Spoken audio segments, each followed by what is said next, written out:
चुड़ैल ब्रह्मदत्त पाव भाजी की दुकान के पास बेंच पर बैठते हैं और कंकाल का झुंड पास में खड़े रहते हैं और माधुरी प्लेट में पाव भाजी खाने को देती है। आहा, कितनी स्वादिष्ट पाव भाजी है। जो भी इस केवड़ा तला शमशान की पाव भाजी खाएगा उसकी आत्मा तृप्त हो जाएगी। जहाँ दिन के उजाले में भी गांव वाले जाने से डरते थे, वहीं यानी केवड़ा तला के शमशान के बिल्कुल पास एक छोटी सी पाव भाजी की दुकान थी। दिन में वो दुकान बंद रहती थी। शमशान में ये पाव भाजी की दुकान खुलता था ठीक रात 11 बजे के बाद। मेरी सब्जी तैयार है, चलो अब हम जल्दी शमशान चलते हैं। शायद हमारे ग्राहक इंतजार कर रहे होंगे। हाँ भाग्यवान, चलो चलो, ये ब्रेड खरीदकर लौटने में थोड़ा देर हो गई। इसके बाद दिनेश और उसकी पत्नी माधुरी आधी रात को पाव भाजी और सब्जी लेकर केवड़ा तला शमशान में पहुंचते हैं। फिर एक पेड़ के नीचे वो अपनी पाव भाजी की दुकान लगाता है। फिर गर्मा गर्म पाव भाजी और सब्जी बेचने लगता है। पाव भाजी, गरम गरम पाव भाजी, आओ आओ पेट भर कर खा कर जाओ। ये पाव भाजी एक बार खाओगे तो मन तृप्त हो जाएगा। आओ आओ दिनेश की स्पेशल पाव भाजी खा कर जाओ। आओ आओ पाव भाजी के साथ मसालेदार सब्जी खा कर जाओ, बिल्कुल गर्मा गर्म पाव भाजी। ये शमशान पूरी तरह से सुनसान है। सिर्फ झिंगुर की आवाज और कुछ लोमड़ी इधर उधर चिल्ला रही है।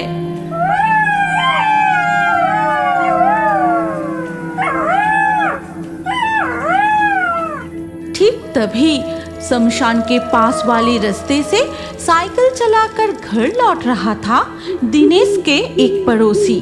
पाव भाजी, गरम गरम पाव भाजी, मसालेदार पाव भाजी, यहाँ आओ, गरम गरम पाव भाजी खा कर जाओ।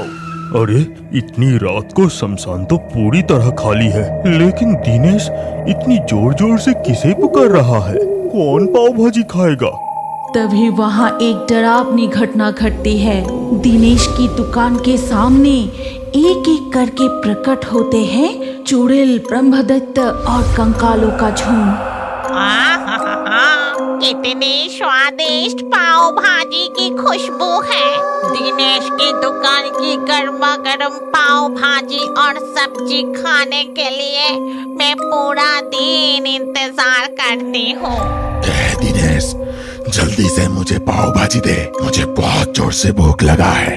हाँ हाँ अभी देती हूँ, आप लोग बेंच पर बैठ जाइए। चुड़ैल ब्रह्मदत्त पाव भाजी की दुकान के पास बेंच पर बैठते हैं और कंकाल का झुंड पास में खड़े रहते हैं और माधुरी प्लेट में पाव भाजी खाने को देती है।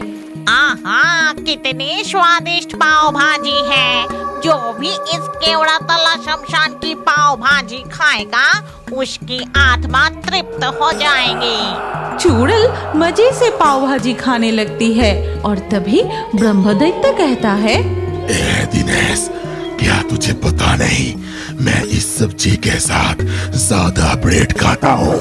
मसालेदार पाव भाजी खाने में बड़ा मजा आता है। जल्दी से और एक ब्रेड दे। हाँ ब्रह्मदत्त जी, अभी देता हूँ, ये लीजिए। दिनेश ब्रह्मदत्त को एक पाव भाजी देता है और उस पाव भाजी को सब्जी के साथ ब्रह्मदत्त बड़े मजे से खाने लगता है।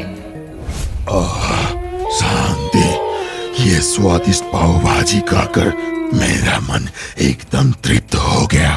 रुक, मैं अभी पाव भाजी के दाम देता हूँ।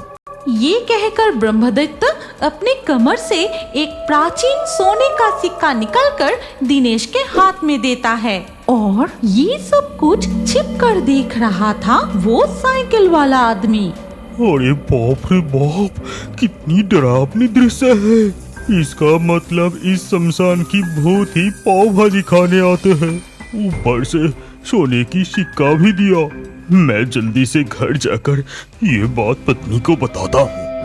वो साइकिल लेकर अपने घर की ओर चला जाता है। इसके बाद सारी रात दिनेश और माधुरी शमशान के भूतों को पाव भाजी बेचते रहते हैं और भोर होने से पहले माधुरी अब हम घर चलते हैं। सभी भूतों का पाव भाजी खाना हो चुका है, अब खरीदार नहीं आएंगे।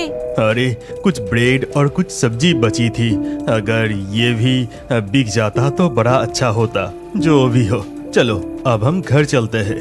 ये कहकर दिनेश अपनी पाव भाजी की दुकान बंद करने ही वाला था कि तभी राम नाम सत्य है, राम नाम सत्य है, राम नाम सत्य है, राम नाम सत्य है, राम नाम सत्य है, राम नाम। कुछ लोग एक सब लेकर केवड़ातला शमशान में प्रवेश करते हैं।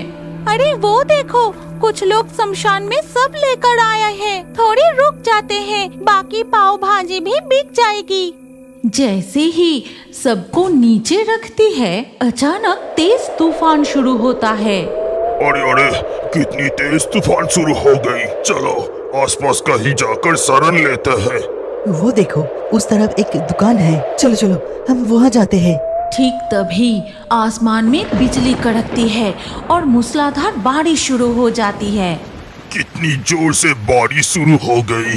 इतनी बारिश में चिता नहीं चलेगी। चल उस दुकान पर जाकर शरण लेते हैं। तभी सारे लोग शमशान की पाव भाजी की दुकान पर शरण लेते हैं। वाह, कितनी स्वादिष्ट खुशबू है।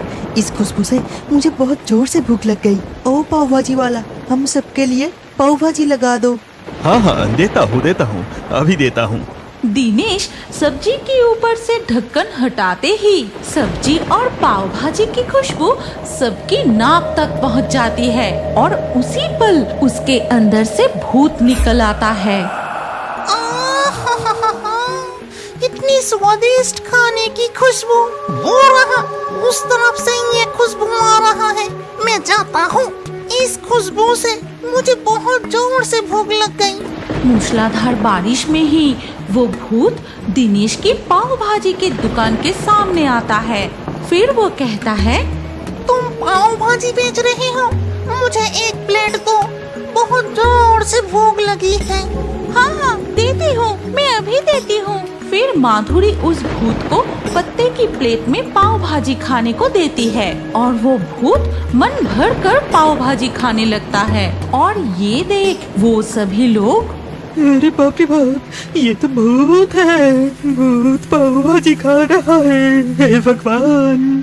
अरे ये भूत तो बिल्कुल हमारी कलवा की तरह दिखता है। ये कलवा तो नहीं है।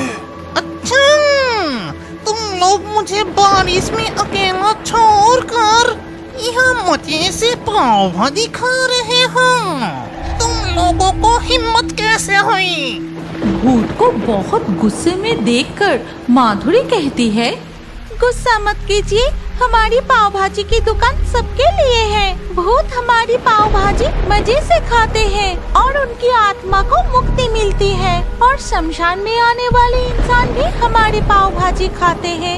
ये पाव भाजी खाकर मेरा मन बिल्कुल तृप्त हो गया। मेरे पूरे जीवन काल में ऐसी तृप्ति कभी नहीं मिली। अलविदा, अब मैं चलता हूँ। ये कहते ही वो भूत धीरे धीरे अदृश्य हो जाता है। फिर बारिश रुकने के बाद वो लोग चीता जलाकर अंतिम संस्कार करने लगते हैं। चलो सुबह होने वाली है, अब हम घर चलते हैं। फिर माधुरी और दिनेश अपनी